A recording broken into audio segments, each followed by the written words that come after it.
ब्रह्मा का पिता है, कौन विष्णु की मां, शंकर का दादा कौन है, हमको दे बता। ये जानने के लिए कृपया सुनिए। जगत गुरु तत्वदर्शी संत रामपाल जी महाराज के अमृत वचन सर्व पवित्र धर्मों के पवित्र शास्त्रों के आधार पर। ये ब्रह्म जो है इसको सरपुरुष भी कहते हैं और कबीर परमेश्वर जी ने इसको काल भगवान कहा है। और इसने खुद गीता जी अध्याय नंबर 11 के श्लोक नंबर 32 में स्वीकारा है कि मैं काल हूं अर्जुन और अब प्रवृत्त हुआ हूं। तो ये काल जो है ये गीता जी का ज्ञान दे रहा श्री कृष्ण जी में प्रवेश करके। श्री कृष्ण जी को तो पता ही नहीं मैंने गीता में बोला क्या था।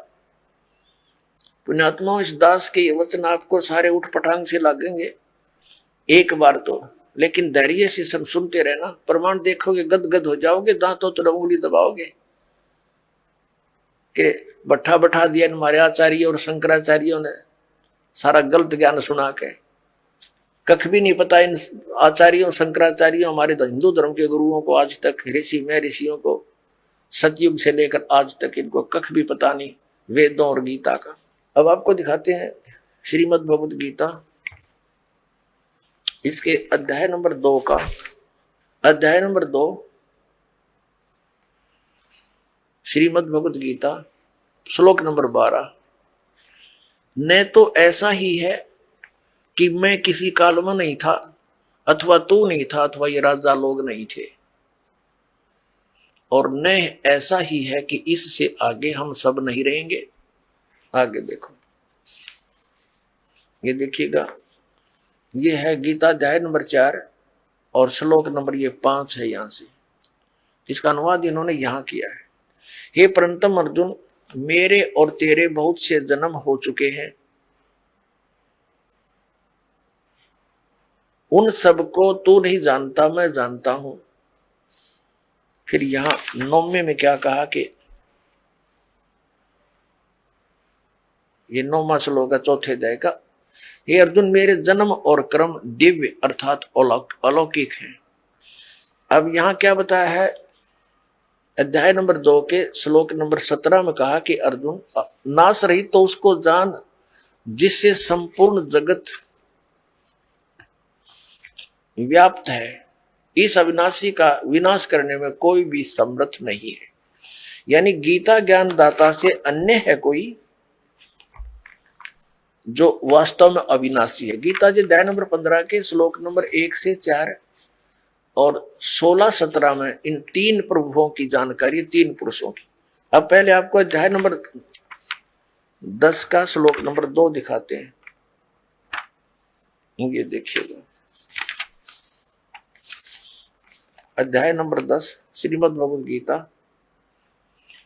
अध्याय 10 और श्लोक 2 में मेरी उत्पत्ति को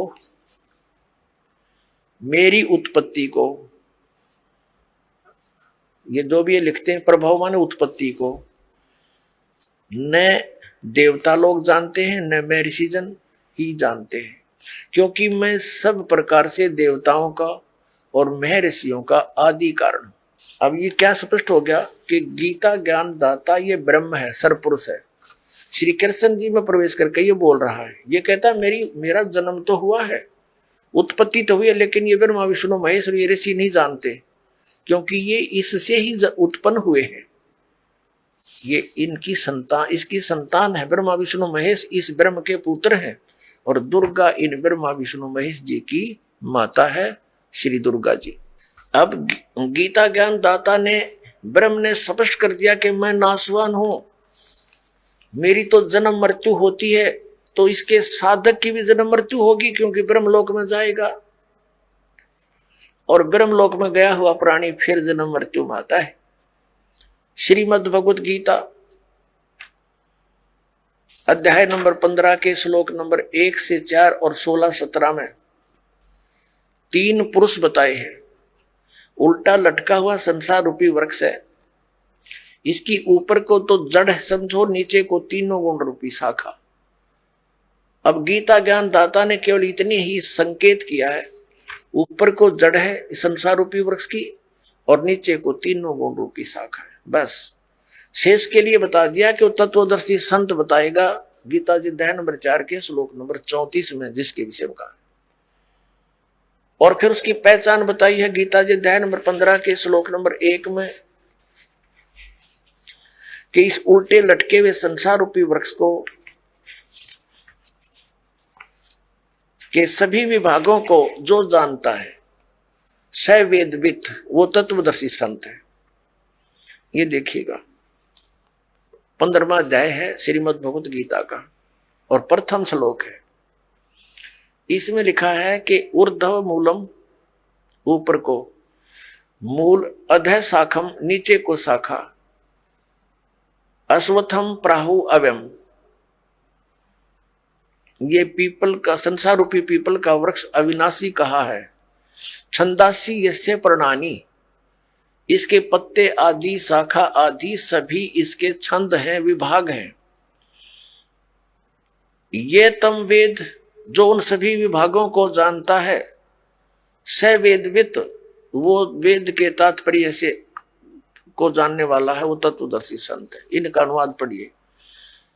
आदि पुरुष परमेश्वर रूप मूल वाले, यानी संसार रूपी वृक्ष। पहले आप जी ये देखेंगे, ये संसार रूपी वृक्ष है।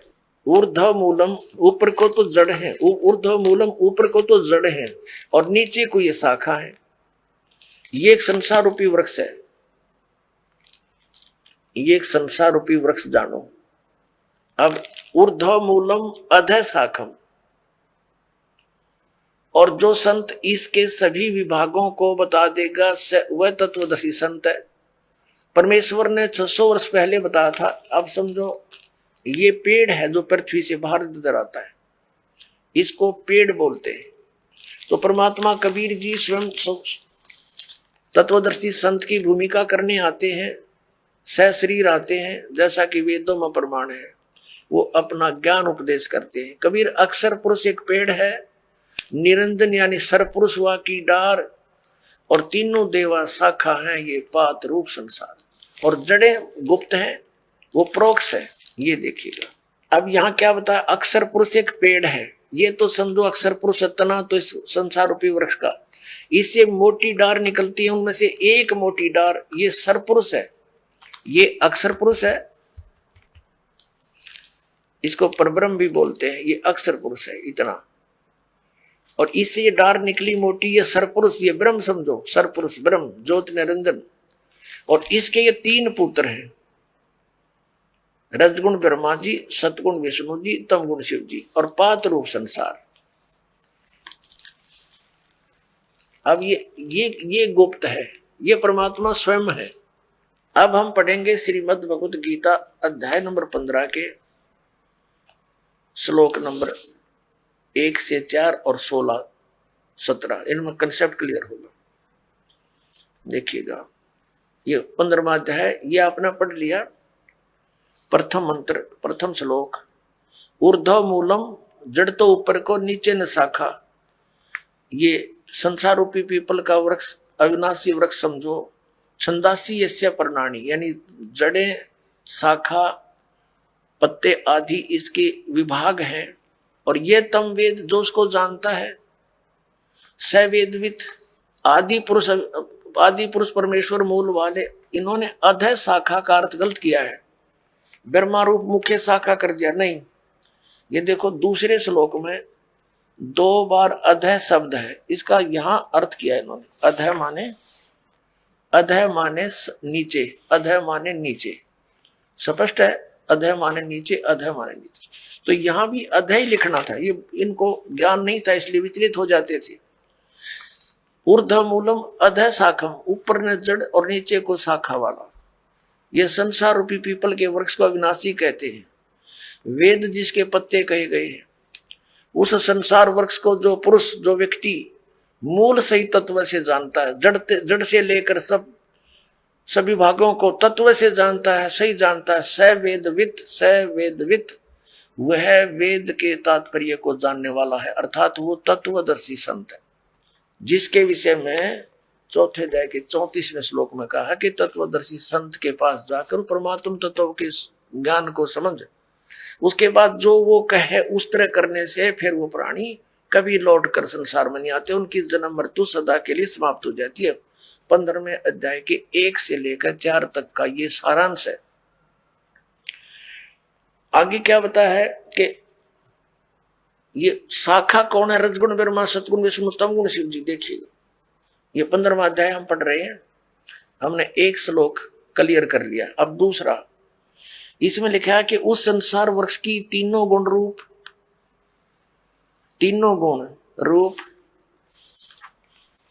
ये शाखा,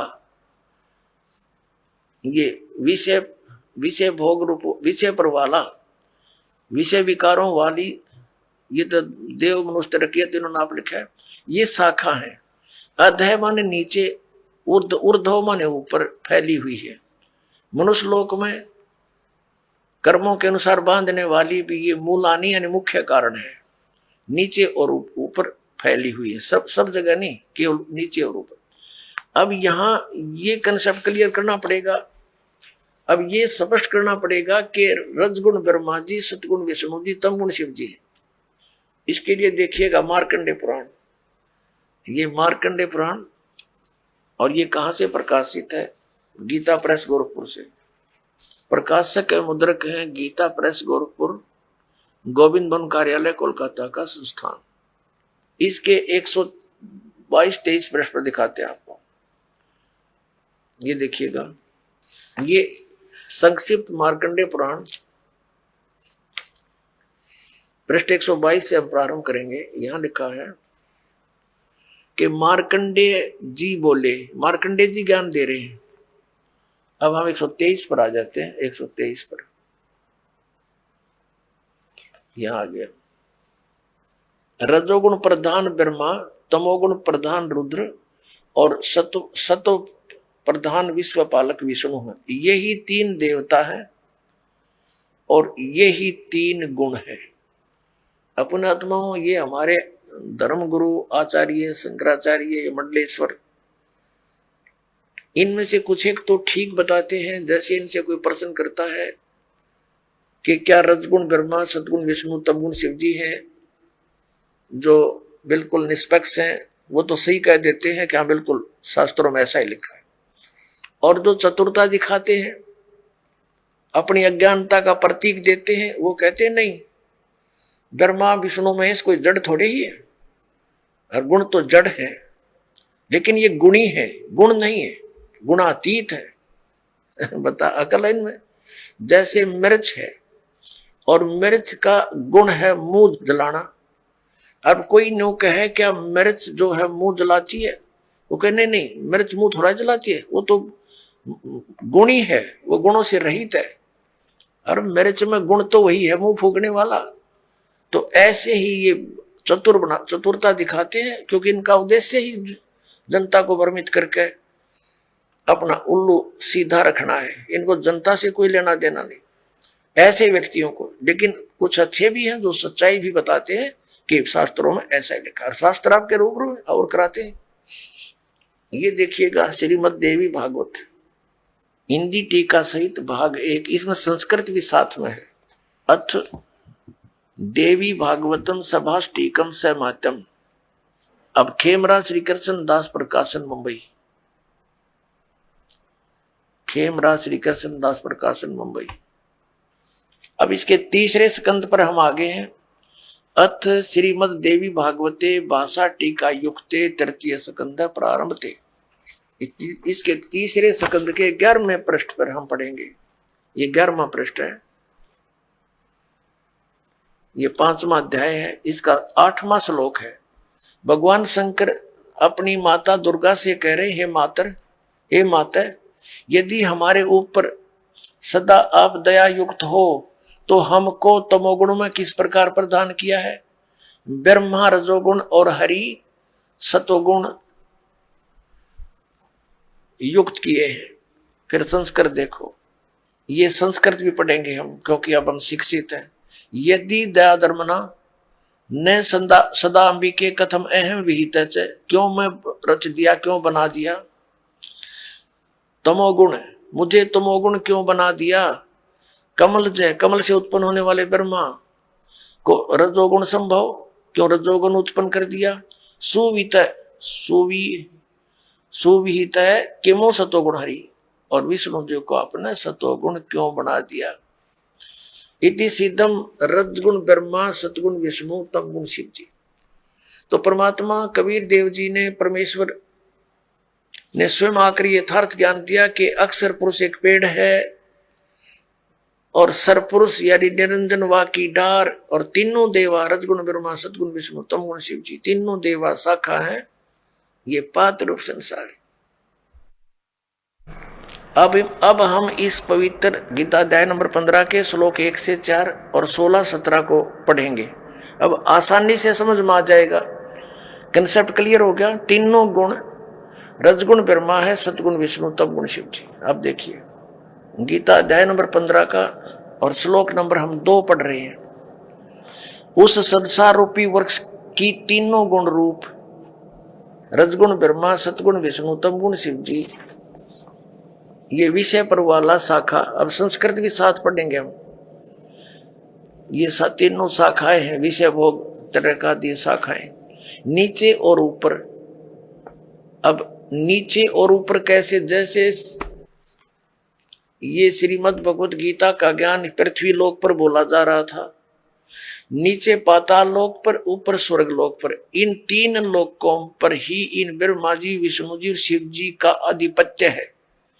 यहां तक इनकी एक एक विभागीय मंत्री समझो, ये इन 3 लोकों पर, ऊपर स्वर्ग में, नीचे पाताल तक इसकी इनकी रेंज है, इनकी जो है ना प्रभुता है, इनकी सीमा है सर्वत्र नहीं। ये देखिए नीचे और ऊपर, सर्वत्र नहीं, ऊपर फैली हुई है मनुष्य लोक में, और कर्मों के अनुसार बांधने वाली भी यही मुख्य कारण है।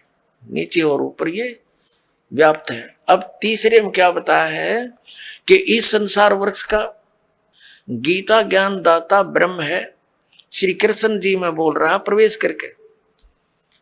और ये क्या बताता है कि संसार रूपी वृक्ष की जो मैं जानकारी इस अध्यात्म ज्ञान में दे रहा हूं, गीता जी के डिस्कशन में, तेरी मेरी चर्चा में मैं कंप्लीट नहीं बता पाऊंगा, क्योंकि मुझे इसका पूर्ण ज्ञान नहीं है। देखना अध्याय नंबर 15 का श्लोक 3 पढ़ रहे हैं।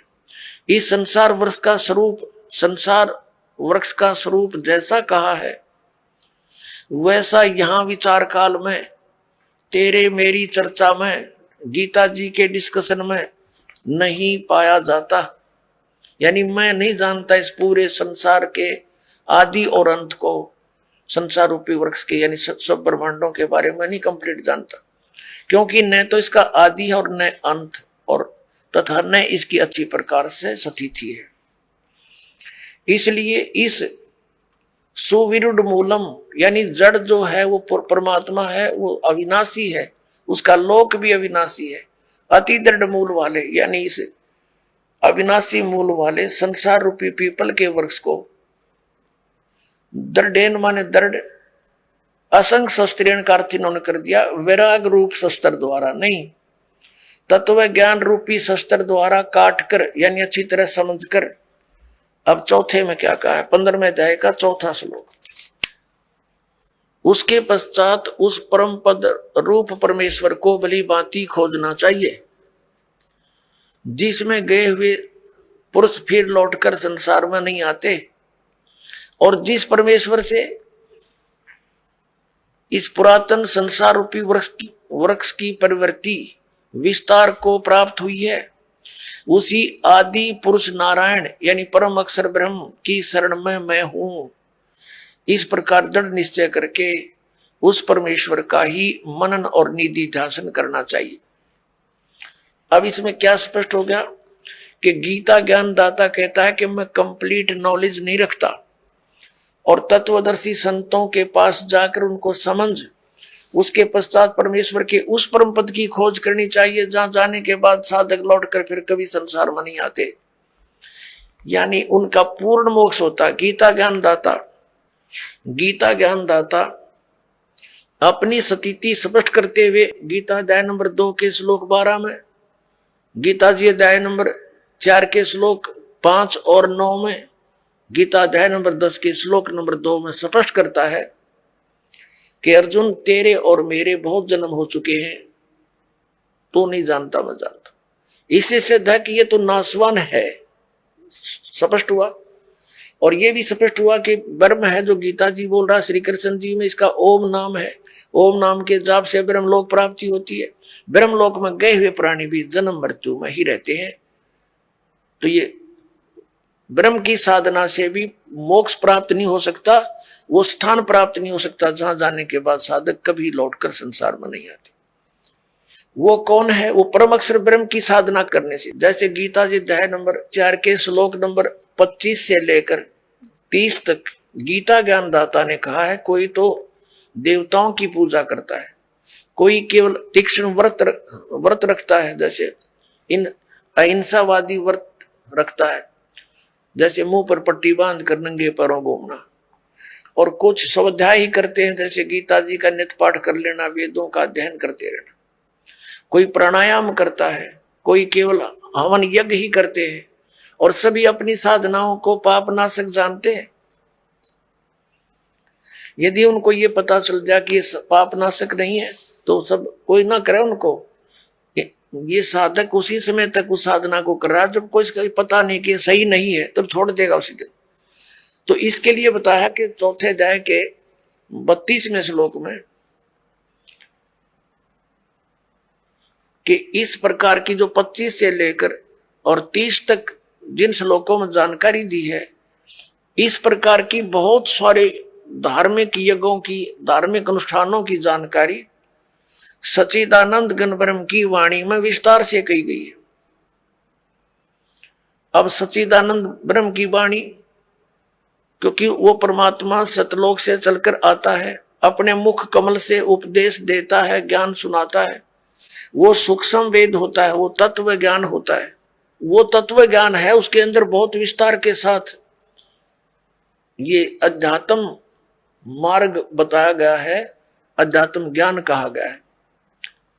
अब देखिएगा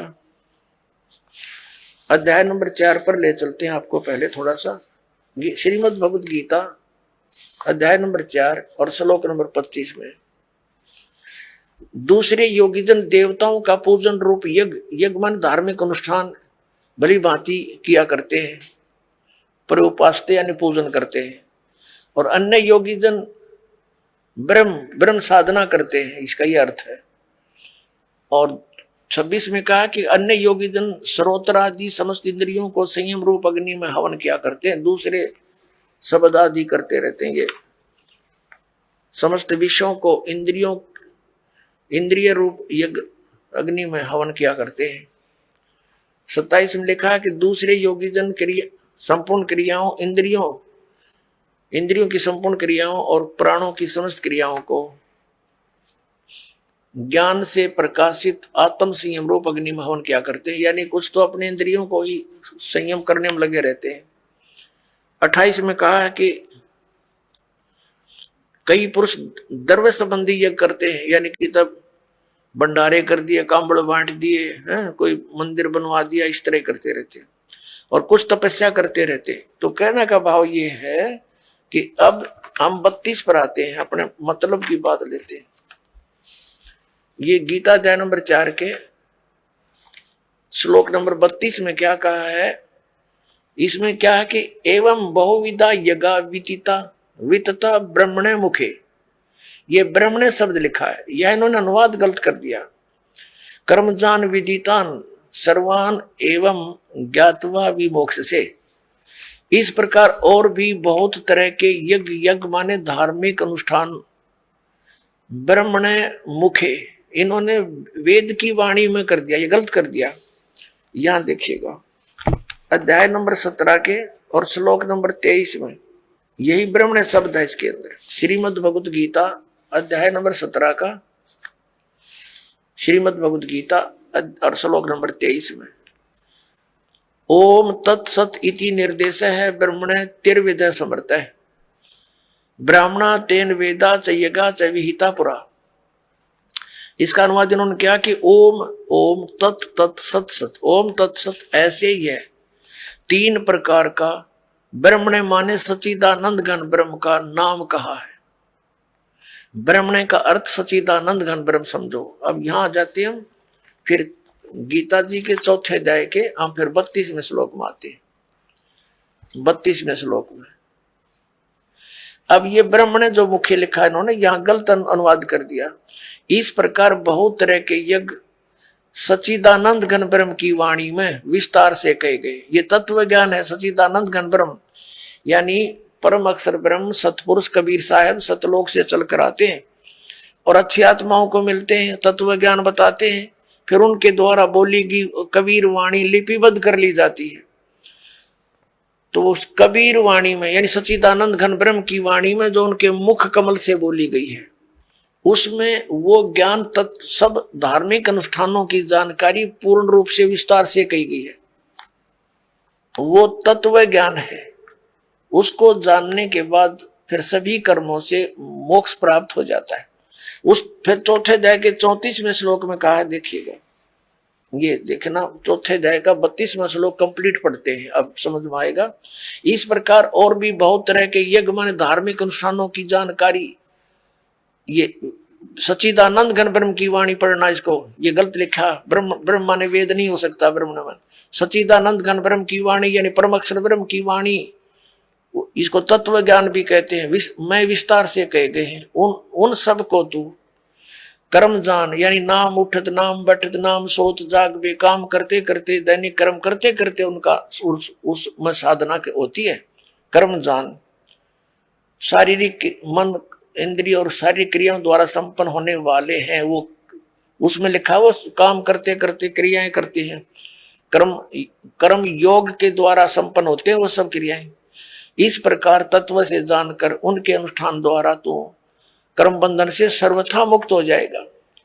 अपने आत्माओं चौथे अध्याय के 34वें श्लोक में बताया वो तत्व ज्ञान को, ये चौथे अध्याय का श्रीमद् भगवत गीता ये 34वां श्लोक है। उस ज्ञान को जो सच्चिदानंद घन ब्रह्म ने यानी परमेश्वर ने स्वयं आकर जो ज्ञान दिया सूक्ष्म वेद, वो तत्व ज्ञान वो उसकी वाणी में लिखा होता है। और वो तत्व ज्ञान केवल वो संत ही जानते हैं जो उससे परिचित है। तत्व ज्ञान और तत्वदर्शी संत गीता ज्ञान से अन्य ज्ञान रखता है। यदि तत्व ज्ञान की जानकारी ब्रह्म को होती तो एक अध्याय और लिख देता, उसको ये ज्ञान नहीं था। अब यहां देखो, अब 34 में कहा, गीता अध्याय नंबर 4 के श्लोक नंबर 34 में कहा कि उस ज्ञान को जो सच्चिदानंद घन ब्रह्म की वाणी में विस्तार से कहा गया है, तो तत्वदर्शी संतों के पास ज्ञानियों के पास जाकर समझ, उनको भली भांति दंडवत प्रणाम करने से और उनकी सेवा करने से, कपट छोड़कर सरलता पूर्वक प्रसन्न करने से वे परमात्म तत्व को भली भांति जानने वाले ज्ञानी महात्मा तुझे तत्व ज्ञान का उपदेश करेंगे। अपने आत्माओं ये दास अब कहां लाना चाहता है आप जी को? गीता जी अध्याय नंबर 8 के श्लोक नंबर 1 में अर्जुन ने पूछा कि आप जी ने जो 7वें अध्याय के 29वें श्लोक में बताया है कि तत्ब्रह्म को जानकर और सारे धातुओं से परिचित, सब कर्मों से परिचित व्यक्ति केवल जरा और मरण से छूटने का प्रयत्न करता। जरा माने वृद्ध अवस्था और मरण माने मृत्यु। तो 8वें अध्याय के प्रथम मंत्र में पूछा वो किम तत्ब्रह्म, ये देखिएगा, ये है श्रीमद् भगवत गीता अध्याय नंबर 7 और श्लोक नंबर 29, ये 29। यहां इसकी केवल संस्कृत है, आगे इसका अनुवाद है। जरा मरण मोक्षाय, जरा माने बुढ़ापा, मरण माने मृत्यु, मोक्ष माने छुटकारा पाने के अर्थ। माम आश्रित यतंती ये ते ब्रह्म तत्विदु कृष्णम अध्यात्म कर्म च अखिलम। इसका अर्थ है कि माम आश्रित, मैंने जो तुझे बताया है इस ज्ञान को आश्रित जो कर लेगा, तत्वदर्शी संतों को खोज लेता है, वह जो जरा मरण मोक्ष से छूटने, मोक्ष के लिए, जरा मरण के मोक्ष के लिए ही यतनती प्रयत्न करते हैं, वे तत्ब्रह्म को और संपूर्ण उस तत्ब्रह्म को जानते हैं और सारे अध्यात्म ज्ञान को और सब कर्मों को से परिचित है। ये देखिएगा, यह अनुवाद है 7वें अध्याय के 29वें श्लोक का। जो मेरी शरण होकर आश्रित है, इसका अर्थ तो ये दास ने जो बताया वही सही है कि मेरे इस ज्ञान का आश्रय कर ले, कि तत्वदर्शी संत की खोज कर ले, उसके बाद उससे प्राप्त ज्ञान के आधार से जो केवल जरा और मरण से छूटने का ही प्रयत्न करते हैं, वे उस तत्ब्रह्म से और सारे अध्यात्म ज्ञान से और सब कर्मों से परिचित हैं। देखिए अब 7वें अध्याय का 29वां श्लोक हम गीता जी का पढ़ रहे हैं। जो मेरे आश्रित माने शरण होकर जरा और मरण, जरा माने वृद्धावस्था, मरण माने मृत्यु से छूटने के लिए यत्न करते हैं, वे उस ब्रह्म को और संपूर्ण अध्यात्म को, ये देखो उस तत् ब्रह्म उस ब्रह्म को, संपूर्ण अध्यात्म को और संपूर्ण कर्मों को जानते हैं। यहाँ 8वां अध्याय श्लोक होता प्रारंभ होता है। इसका प्रथम ही श्लोक है 8वें अध्याय का। इसमें पूछा है किम तत्ब्रह्म, आपने जिस इस तत्ब्रह्म के बारे में कहा है कि तत् ब्रह्म को, उस ब्रह्म को और सब संपूर्ण अध्यात्म को, संपूर्ण कर्मों को जानते हैं। यहाँ पूछा 8वें अध्याय के प्रथम श्लोक में किम तत्ब्रह्म और किम अध्यात्म, किम कर्म पुरुषोत्तम, किम अधिभूत च किम प्रोक्तम अधिदेवम किम उच्यते। इसका उत्तर दिया है 8वें अध्याय के 3रे श्लोक में। ये 8वें अध्याय का ये 3रा श्लोक है।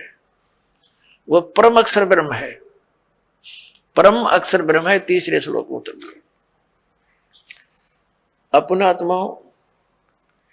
अब हम आते हैं गीता जी अध्याय नंबर 15 के श्लोक नंबर 16 और 17 पे। इससे सारा कंसेप्ट जो दास करना चाहता हो क्लियर हो जाएगा। ये देखिएगा, ये गीता अध्याय नंबर 15 और यहाँ ये 16वां श्लोक है।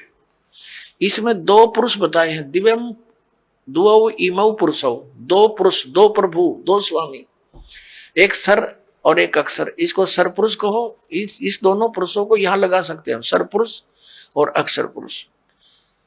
और यहाँ इनका अनुवाद, इनका अनुवाद देखते हैं।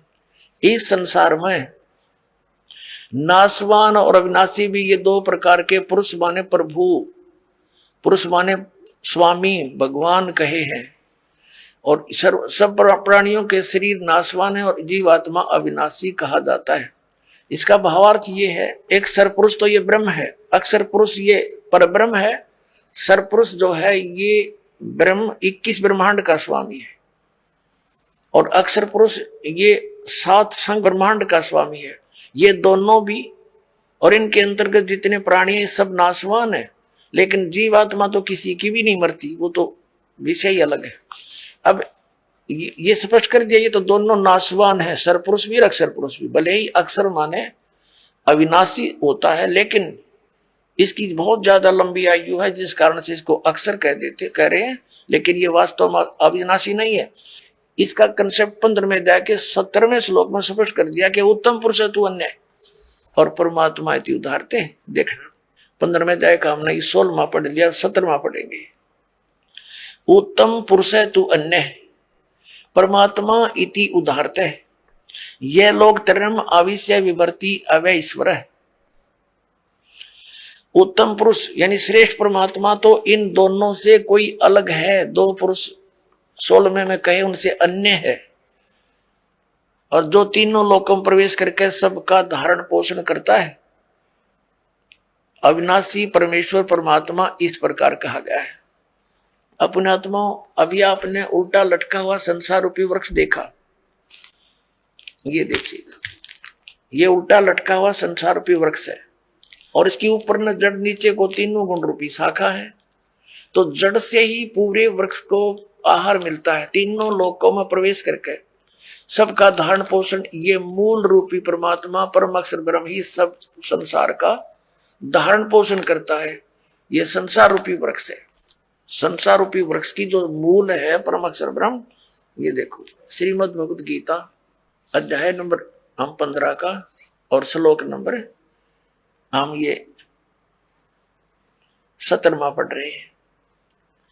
उत्तम पुरुष है तो अन्य परमात्मा इति उदाहरते। उत्तम पुरुष यानी श्रेष्ठ परमात्मा प्रभु तो कोई और है, इन ऊपर वाले से दोनों से 16 वर्णित से अलग है और उसी को परमात्मा कहा जाता है। यह लोक त्रयम आदि से विवर्ती जो तीनों लोकों में प्रवेश करके सबका धारण पोषण करता है, वो वास्तव में अविनाशी भगवान है, वो अविनाशी परमात्मा। ये देखिए उत्तम पुरुष तो अन्य परमात्मा, उत्तम पुरुष तो पुरुषोत्तम, उत्तम पुरुष यानी पुरुषोत्तम सही भगवान तो कोई और ही है जो तीनों लोकों प्रवेश करके और सबका धारण पोषण करता है, वो है अविनाशी परमात्मा। वास्तव में अपने आत्मा जो दास निष्कर्ष निकालना चाह रहा अब निकल रहा है। अब जो प्रसंग चला था कि विष्णु जी तो कह रहे हैं मैं दुर्गा से ऊपर किसी को नहीं मानता, मेरे आध्यात्मिक ज्ञान के जितना मुझे है मेरे ज्ञान में दुर्गा से ऊपर कोई भगवान नहीं। विष्णु जी कह रहे मैं दुर्गा की भक्ति करता रहता हूं और हमारे आचार्य शंकराचार्य कहते हैं ये अपने स्वरूप की भक्ति करते हैं, ये किसी की भक्ति नहीं करते। कोई कह कुछ राम की भक्ति करता है, राम श्री शंकर की करता है। ये इनकी दंत कथा लोक वेद था। अब दुर्गा जी ने स्पष्ट कर दिया, वो कहती है ब्रह्म की पूजा करो, मेरी पूजा भी छोड़ दो। उसका ओम नाम है, ओम नाम के जाप से ब्रह्म लोक प्राप्ति होगी। गीता जी ने स्पष्ट कर दिया कि गीता ज्ञानदाता ब्रह्म है, उसका एक ओम अक्षर है, उसकी साधना करने वाला ब्रह्मलोक में जाता है। ब्रह्मलोक में गए हुए प्राणी फिर जन्म मृत्यु में आते हैं, ये सथाई मोक्ष नहीं।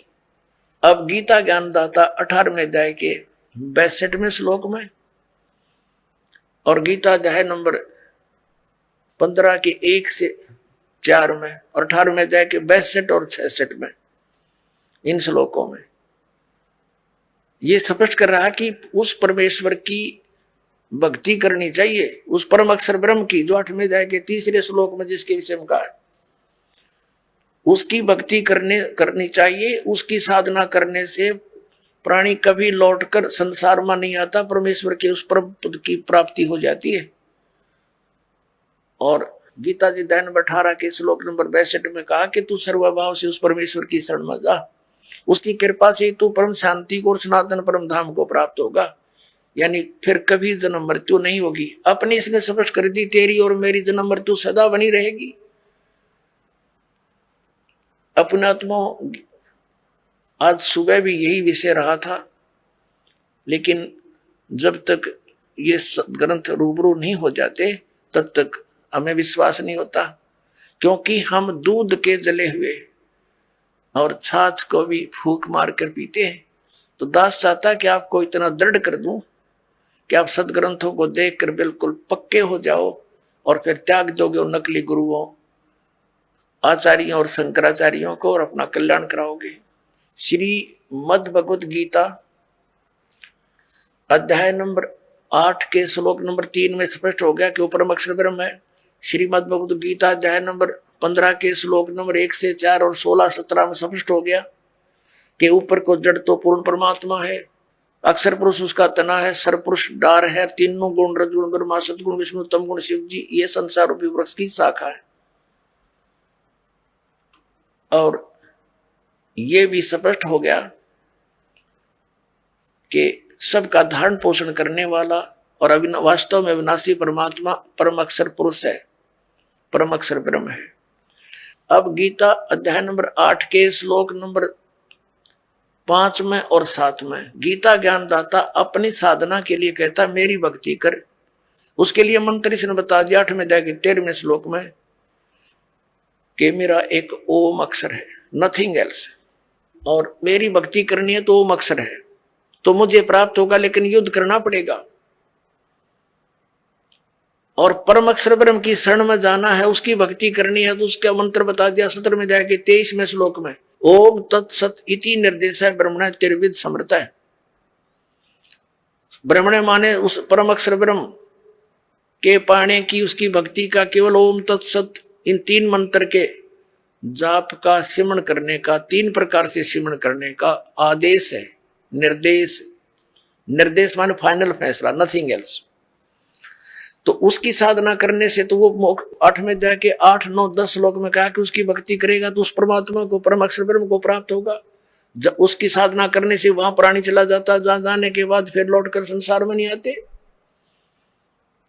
और ये हमारे अज्ञानी आचार्य शंकराचार्य, तत्व ज्ञानहीन प्राणी मंडलेश्वर, ये कहते हैं हमारे धर्मगुरु कि श्री कृष्ण जी अपने बारे में कह रहे हैं।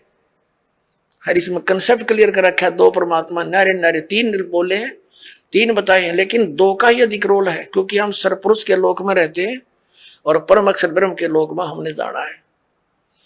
उसकी साधना है, लेकिन बीच में एक थोड़ा सा इंटरफेरेंस है इसकी अक्षर पुरुष के, इसके 7 संग ब्रह्मंडों से हमने पार कर होना है। उसके लिए इसका ये ओम तो ये सीधा ही मंत्र है ब्रह्म का, तत् ये सांकेतिक है अक्षर पुरुष का, और सत भी सांकेतिक है परम अक्षर पुरुष, परम अक्षर ब्रह्म का। तो इन 3 मंत्रों के साधना से हम यहां से पूर्ण मोक्ष प्राप्त करके उस लोक में चले जाएंगे, जहां जाने के बाद साधक फिर कभी लौट कर नहीं आता। तो ये इस पूरी श्रीमद् भगवद गीता का निष्कर्ष आपके सामने। आप थोड़ा संकेत दिखा और देता हूं, देखिएगा। गीता अध्याय नंबर 8 का हमने यहां तक पढ़ लिया था कि वह परम अक्षर ब्रह्म है। ये 3रे श्लोक में वह परम अक्षर ब्रह्म है जो गीता ज्ञान दाता से अन्य है। और यहां गीता ज्ञान दाता कहता है 8वें अध्याय के और ये 5वें श्लोक में कि जो पुरुष अंत काल में मुझे ही स्मरण करता हुआ शरीर त्याग कर जाता है, वह साक्षात मेरे रूप को प्राप्त होता है। साक्षात रूप नहीं, मद भावम याति, मेरे वाले भाव में को प्राप्त होता है, इसमें कोई संशय नहीं। अब 7वें श्लोक में क्या कहा 8वें अध्याय के गीता जी, और 7वें में क्या कहा कि इसलिए अर्जुन तू सब समय में मेरा स्मरण कर और युद्ध भी कर। युद्ध तक करना पड़ेगा मेरी शरण में रहेगा तो, और मुझ में अर्पण किए हुए मन बुद्धि से युक्त होकर निसंदेह मुझे ही प्राप्त होगा। अब 8वें में गीता अध्याय नंबर 8 का श्लोक नंबर 8 हम पढ़ रहे हैं। हे पार्थ, परमेश्वर के यह नियम है, परमेश्वर के अभ्यास योग युक्तेन, उस 3 मंत्र के जाप का अभ्यास करने वाला, दूसरी ओर न जाने वाले चित्त से निरंतर चिंतन करता हुआ मनुष्य परम दिव्यम पुरुष याति, उस परम अक्षर ब्रह्म को प्राप्त होता है। परम प्रकाश रूप दिव्य पुरुष को अर्थात परमेश्वर को ही प्राप्त होता है, जो गीता ज्ञान दाता से अन्य है। ये अब 9वें में यह कंसेप्ट भी क्लियर किया है कव्यम। अब यहां इसको नहीं छेड़ेंगे, हम स्पष्ट यही पढ़ेंगे। जो पुरुष सर्वज्ञ अनादि सबके नियंता, यानी सबका मालिक, सूक्ष्म से अति सूक्ष्म, सबका धारण पोषण करने वाला, अचिंत रूप, सूर्य के सदृश नित्य चेतन प्रकाश रूप, यानी सूर्य की तरह तेजों में शरीर युक्त साकार, स्पष्ट है इसमें। अविद्या से अति प्रे सच्चिदानंद घन परमेश्वर का स्मरण करता है, उस परम अक्षर ब्रह्म का स्मरण करता है। अब 9वां आपने पढ़ दिया, 8वें अध्याय का, अब 10वां पढ़ते हैं। वह भक्ति युक्त पुरुष, यानी 3 मंत्र के जाप करने वाला, जिसमें एक ओम है, 2 तत् और सत सांकेतिक है। वह भक्ति युक्त पुरुष अंत काल में योग बल से, योग माने साधना, भक्ति की शक्ति से, भ्रकुटी के मध्य में प्राणों को अच्छी प्रकार स्थापित करके फिर निश्चल मन से स्मरण करता हुआ उस दिव्य रूप परम पुरुष परमात्मा को ही प्राप्त होता है। यानी गीता ज्ञान दाता से अन्य है वो परम अक्षर ब्रह्म, उसकी साधना करने वाला उसको प्राप्त होता है। और ये अज्ञानी आचार्य और ये शंकराचार्य हमारे धर्म गुरु कहते हैं, श्री कृष्ण जी अपने विषय में कह रहे हैं और कोई परमात्मा नहीं, और कोई नहीं है। इन्होंने आज 5500 वर्ष हो गए श्रीमद् भगवत गीता और पुराणों को और वेदों को लिपिबद्ध हुए, इन्हें कख नहीं पता इसके बारे में।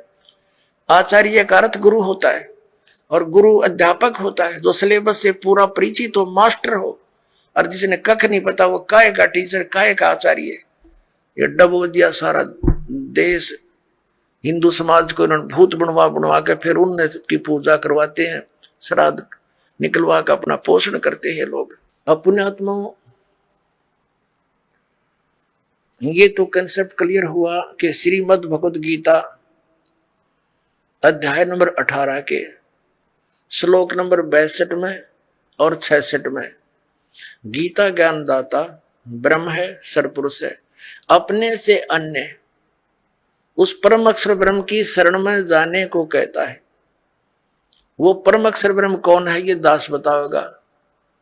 वो कबीर साहब है, वो काशी के अंदर धानक रूप में, जुल्हे रूप में आया था, जिसको एक कवि कह करके हमने उनका इतिहास बंद कर रखा था। ये परम अक्षर ब्रह्म है। उन्होंने 600 वर्ष पहले वो ज्ञान दिया था जो आज हमारे सदग्रंथों में विद्यमान है। और ये हमारे आचार्य और शंकराचार्य श्री शंकर जी, श्री विष्णु जी को अजन्मा, अजरो अमर, इनके कोई माता पिता नहीं बताते। और पुराणों के अंदर इनके इतिहास में लिखा कि इनके माता पिता हैं, इनकी जन्म मृत्यु होती है और इनको ये भगवान बताते हैं। शिव पुराण के अंदर लिखा कि तुम ब्रह्मा और विष्णु, तुम भगवान नहीं हो, तुमने अपने आप को भगवान मान लिया। अब पुण्यात्माओं, प्रसंग ये चला था कि हमारे धर्म गुरु शंकराचार्य आचार्यों और सतयुग से लेकर आज तक इन ब्राह्मणों यानी ऋषियों को तो ज्ञान कहाँ होगा, इनके भगवानों को ज्ञान नहीं। जिनको ये भगवान बताते हैं विष्णु और शंकर जी को और ब्रह्मा जी को, और इनको ये भगवान बताते हैं, ये मालिक बताते हैं, और ये भगवान नहीं है, ये प्रमाण है पुराण में। अभी कंसेप्ट क्लियर करते पुण्यात्माओं, एक समय श्री ब्रह्मा जी और विष्णु जी का आपस में युद्ध हो गया। किस बात पर युद्ध हो गया कि ब्रह्मा जी कहते हैं विष्णु जी को कि मैं तेरा पिता हूं, तेरा जनक हूं। विष्णु जी कहते हैं मैं तेरा पिता हूं, मैं तेरा जनक हूं। इस प्रकार दोनों का युद्ध हो गया।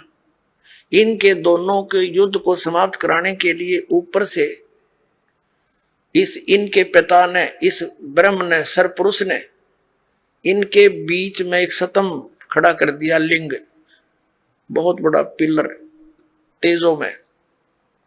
इन्होंने लड़ना तो छोड़ दिया, उसका और छोर खोदने लगे।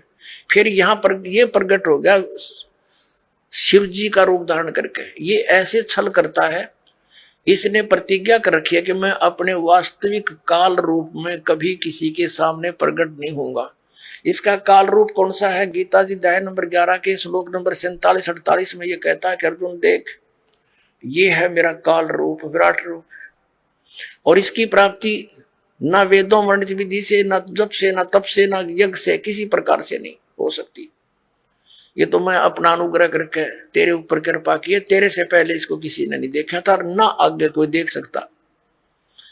गीता जी अध्याय नंबर 7 के श्लोक नंबर 24-25 में ये कहता है कि ये मूर्ख जन समुदाय मुझ अव्यक्तम व्यक्तिम आपनम मनन्ते, मुझ अव्यक्त को मैं अपने योग माया से छुपा रहता हूं। ये मूर्ख जन समुदाय मुझे व्यक्ति रूप में आया हुआ कृष्ण मान रहे होंगे।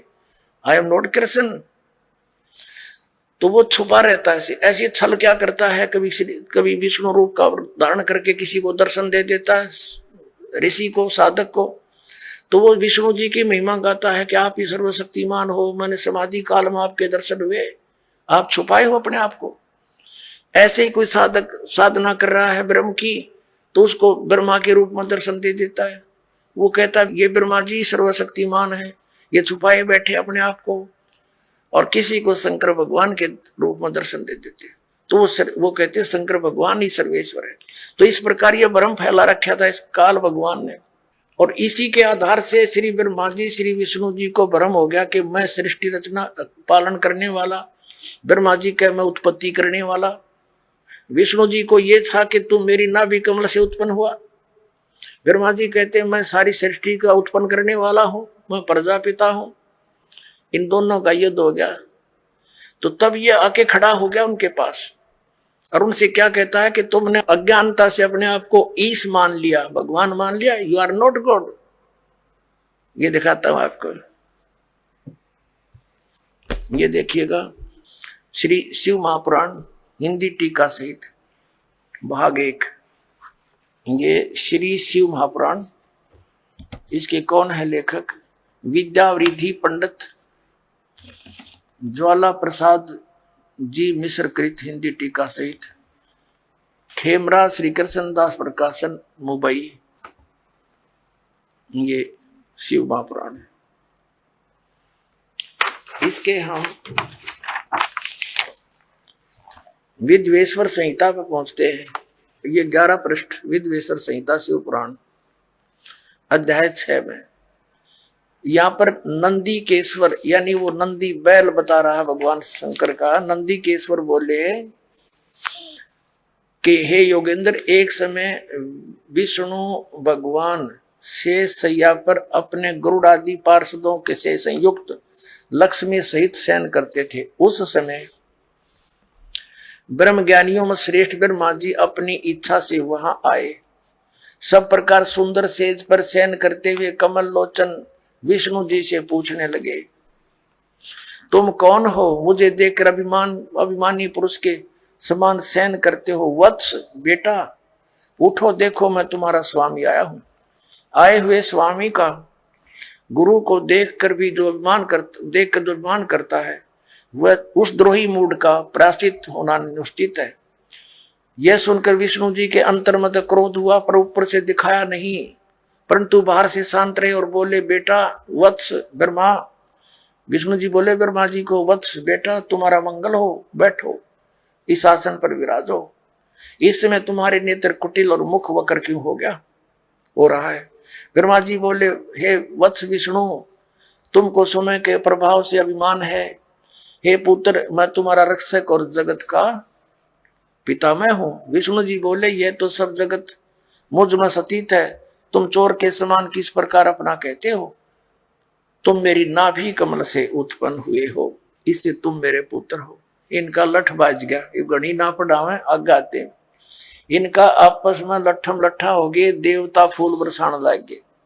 अक्षाबास मरो कट गए। आइए अब हम उन श्रद्धालुओं के अनुभव जानते हैं जो जगत गुरु तत्वदर्शी संत रामपाल जी महाराज जी से दीक्षा प्राप्त कर चुके हैं तथा उनके द्वारा बताए गए भक्ति मार्ग पर चल रहे हैं। सर नमस्कार। नमस्कार जी। सर क्या नाम है आपका? हरिमोहन सैनी। हरिमोहन जी कहाँ से आए आप? बड़े गांव पुंदरपाड़ा, जिला दौसा, तहसील भंडार से। सर संत रामपाल जी महाराज जी से नाम दीक्षा लेने से पहले आप क्या भक्ति साधना करते थे? हमने एक गुरु बना रखा था जो कबीरपंथी थे। उन्होंने हमको मंत्र दिए, उनका 1 साल तक हमने जाप किया, तो उन्होंने हमारे कोई लाभ नहीं किया। कबीरपंथी गुरु ने आपको क्या साधना बताई? 5 नाम दिए थे, निरंजन, ओम, स्वयं, रारंग, सतनाम। क्या उस भक्ति साधना से आपको कोई लाभ भी मिला? कोई लाभ नहीं मिला उनसे। तो फिर आप संत रामपाल जी महाराज जी की शरण में क्यों आए? सर मेरे एक बीमारी हो गई थी, सिलिकोसिस बोली जाती है उनको। सर मैं पत्थर तराशी का काम करता था, जो नक्काशी बनाते ना, फूल पत्तियाँ, और वहाँ ग्राइंडर चलते थे मशीन, तो उनसे वो धूल उड़ती थी। उस धूल के छोटे छोटे कण अंदर चले गए श्वास द्वारा, वो फेफड़े में जम गए, तो उससे हमारे बीमारी हो गई। इसलिए फिर हमारे तकलीफ होने के बाद हम डॉक्टर के पास गए, जयपुर गए। जयपुर में डॉक्टरों ने हमारी जांच की, सीटी स्कैन करवाया। उन्होंने बताया कि तुम्हारे सिलिकोसिस की बीमारी हो गई और ये मिटने वाली नहीं है, आप ख़त्म हो जाओगे 1-2 साल में। तो फिर क्या हुआ? संत रामपाल जी महाराज जी के बारे में कैसे पता लगा आपको? हमारे पास में मानपुर में एक भगत जी थे, वो हमारे वैसे रिश्तेदार जीजाजी लगते थे। वो आते थे और वो हमको संत रामपाल जी महाराज का ज्ञान समझाते थे कि हमारे गुरु जी ऐसे ज्ञान बता दें, और नाइलाज से नाइलाज बीमारी को जड़ से ख़त्म करते थे। हमने कहा कि ऐसे संत अगर बीमारी को ठीक कर देंगे तो ये हॉस्पिटल तो बंद हो जाएंगे। तो उन्होंने ऐसे बोला कि हाँ ये बात तुम्हारी सही है, हॉस्पिटल बंद हो जाएंगे, लेकिन वो साधना और नेम का पालन करेंगे तभी होगा ये काम। तो हमने बोला कि भाई देख लेते हैं, तुम्हारे गुरु जी से नाम ले लेंगे, संत रामपाल जी महाराज जी से नाम ले लेंगे। तो हम भगत जी उनके साथ चले गए। वहाँ जा कर के उन्होंने संत रामपाल जी महाराज जी से नाम दिला दिया। सर आपने संत रामपाल जी महाराज से नाम दीक्षा कब ली? 2019। तो सर क्या जब आपने संत रामपाल जी महाराज से नाम दीक्षा ली तो क्या आपको कोई लाभ भी मिला? सर हमारे गांव वाले या और रिश्तेदार बहुत से ने ऐसे बोले कि तुम्हारी ये पत्थर की बीमारी हो गई है और ये मिटने वाली नहीं है, ऐसे करो तुम बियर पिया करो यानी शराब पिया करो, तो वो घुल करके अंदर से और बाहर निकल जाएगी। हमने वो काम किया। धीरे धीरे हमको शराब पीने की लत लग गई। लत इतनी लग गई कि शाम होते ही हम ठेके पे चले जाते और घर में आते तो झगड़ा हो जाता। कभी कभी हम खाना भी नहीं खाते, हमारी घरवाली भी बाहर चले करके सो जाती, इतना झगड़ा हो जाता। परेशान होकर के फिर हम सोचने लगे कि हम तो बहुत नरक खाने में चले गए, अब भगवान इसको कौन बचा सकता है। अब तो कोई संत हो या भगवान हो, परमात्मा आए इस धरती पर, वही बचा सकता है। बाकी डॉक्टर ने तो जवाब दे दिया था। सर जैसे हमने संत रामपाल जी महाराज जी से नाम लिए, उन्होंने नाम लेने के लिए वो जो नेम की लिस्ट दिखाई, उनको हमने पहले तो देखा ये नेम हमसे नहीं होगा, लेकिन हमने हिम्मत बांध करके कह दिया कि भाई हम कर लेंगे। जैसे नाम लिया, हमारी शराब की तरफ तो ऐसी नफरत हो गई कि हम वहाँ देखते भी नहीं हैं अब जाकर। सर आपने नियमों के बारे में बताया, संत रामपाल जी महाराज जी से नाम दीक्षा लेने के लिए किन किन नियमों का पालन करना होता है? नेम उन्होंने बताया कि आप शराब नहीं पियोगे, मांस मदिरा और कोई देवी देवताओं को नहीं ढोकोगे। क्या संत रामपाल जी महाराज देव देवताओं की पूजा करने के लिए मना करते हैं? सर हमारे शास्त्रों में जो देवी देवताओं की पूजा है उसकी विधि गलत करते हैं ये, और हमारे संत रामपाल जी महाराज उसकी विधि शास्त्र अनुसार बताते हैं, उनसे आपको लाभ होगा, इसलिए हमको ये लाभ हुआ। सर आपने बताया कि संत रामपाल जी महाराज शास्त्रों के अनुसार भक्ति बताते हैं और शास्त्रों के अनुसार भक्ति करने से बहुत सारे लाभ भी मिलते हैं। तो सर हम आपसे ये जानना चाहेंगे कि इसके अलावा भी आपको कोई लाभ भी मिला? सर कहने की बात तो यह है कि हमको सबसे बढ़िया तो आध्यात्मिक ज्ञान मिला और वो भक्ति मिली जो हम इस चीज़ को ढूंढ रहे थे। हम सोचते थे कि भगवान कोई है। जब मेरी बीमारी हुई थी उस समय मैं ये तड़प करता था कि भगवान मेरी बीमारी को मिटाओ, तो हमको भगवान कहीं नज़र नहीं आए। लेकिन हमारी जब परमात्मा ने सुना तो हमको संत रामपाल जी महाराज की सुध लगी और हम वहाँ गए और वो भक्ति मिली जो कहीं भी नहीं है किसी संत के पास में। आर्थिक स्थिति हमारी खराब हो गई थी क्योंकि मैं शराब भी पीता था, इसलिए पैसे की भी तंगी बहुत हो गई थी। मैंने सोचा अब क्या करें, हम तो बिल्कुल डूब गए। इसलिए ये भी हमको संत रामपाल जी महाराज ने ही आर्थिक सुविधा सुधारी हमारी। सर जैसा कि आपने बताया कि संत रामपाल जी महाराज जी से नाम दीक्षा लेने के बाद आपका नशा छूट गया। अगर जो व्यक्ति आज भी नशा करते हैं और वो चाहकर भी नशा नहीं छोड़ पा रहे हैं, क्या अगर वो आपकी तरह संत रामपाल जी महाराज से नाम दीक्षा लेंगे तो क्या उनका भी नशा छूट जाएगा? सर अवश्य छूटेगा, जरूर छूटेगा। संत रामपाल जी महाराज के मंत्र जाप करने से, उनकी विधि से ऐसा होता है कि उनकी तरफ सुध भी नहीं करते वो नशे की तरफ, ऐसी विधि बताते हो। सर आप भगत समाज को क्या संदेश देना चाहते हैं? सर संदेश तो क्या देंगे, हम तो प्रार्थना करते हैं कि आप संत रामपाल जी महाराज जी से नाम दीक्षा लो और अपना कल्याण कराओ, क्योंकि ऐसी भक्ति कहीं भी नहीं मिलेगी आपको। संत रामपाल जी महाराज जी से नाम दीक्षा कैसे ली जा सकती है? आपको नामदान लेना है तो फेसबुक और यूट्यूब पे सर्च करके देखो, फिर आपको उनका पता भी चल जाएगा, नामदान आपके नज़दीकी नामदान केंद्र का, और वो फ़ोन करके भी पूछ लो, वो सब बता देंगे और आपका नाम लेकर के कल्याण होगा। जी धन्यवाद। नमस्कार सर।